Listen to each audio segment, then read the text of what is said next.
New tonight, more than 1 million Hoosiers have now been fully vaccinated against the virus, with at least 2 million receiving their first shot. 44 News reporter Marissa Patwa checked in with local health leaders and has an update on the vaccination numbers in some of our most populated Indiana communities.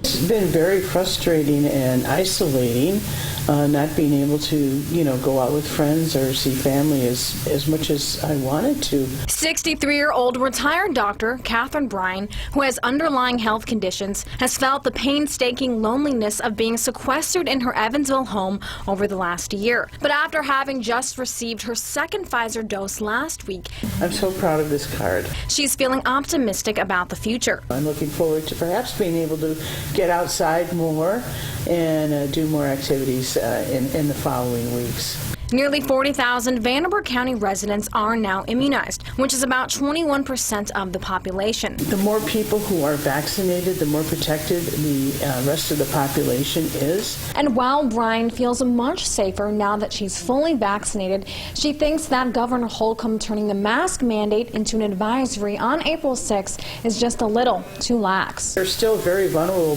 members of the population that are vulnerable to COVID. In fact, cases have been increasing in states that have relaxed their standards.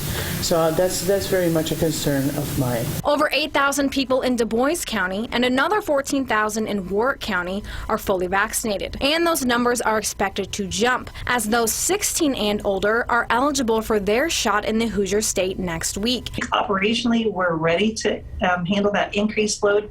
And we understand that there will be increased vaccinations available for us to administer as well. As for Bryan, she's glad the younger generation will now get their chance at immunity. I think that's wonderful.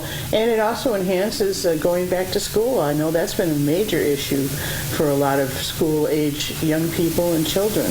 Getting people of all ages vaccinated gets everyone closer to the end of the pandemic. In Evansville, Marissa Patwa, 44 News.